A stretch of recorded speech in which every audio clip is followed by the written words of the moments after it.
Today we are simplifying this complex fraction.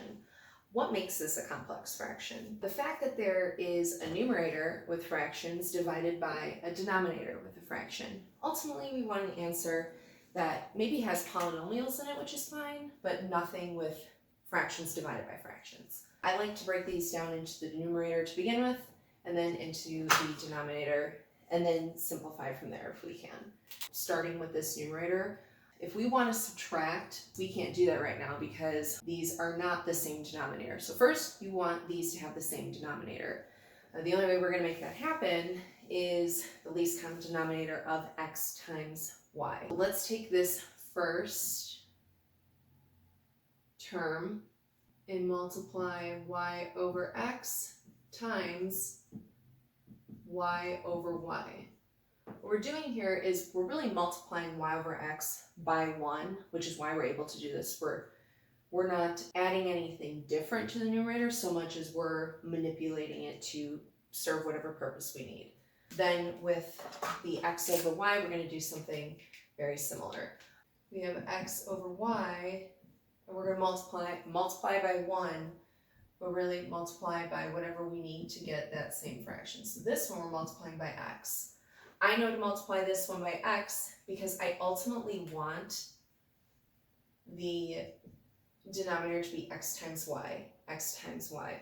Over here, we have y times y in the numerator, so y squared, over x times y in the denominator, minus x times x in the numerator, over x times y in the denominator. This is commutative. Commutative tells us that x times y is the same as y times x, which makes this the same denominator.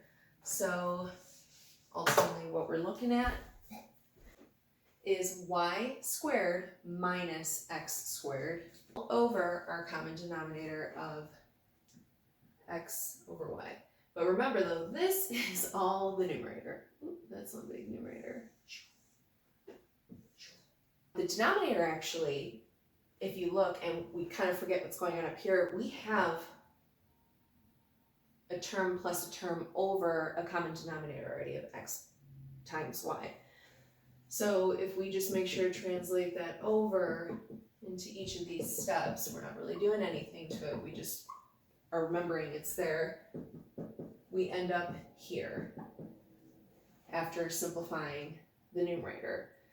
Now, anytime you have a fraction divided by a fraction, what that really is the numerator times the reciprocal of the denominator. Reciprocal means whatever is upstairs goes downstairs, and whatever's downstairs goes upstairs. So this is the reciprocal of what was in our denominator before.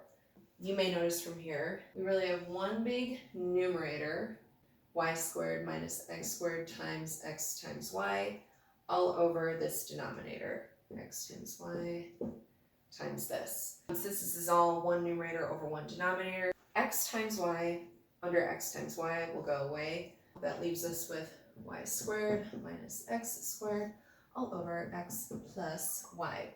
This is no longer a complex fraction. That does not mean we're necessarily done. I'm wondering, is there a way to get x plus y out of this so I can simplify this out and not even have a denominator? And the answer is yes, you can.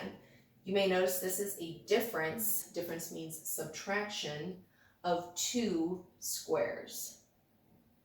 Anytime you have a square minus a square, right? Something raised to the second power is a square.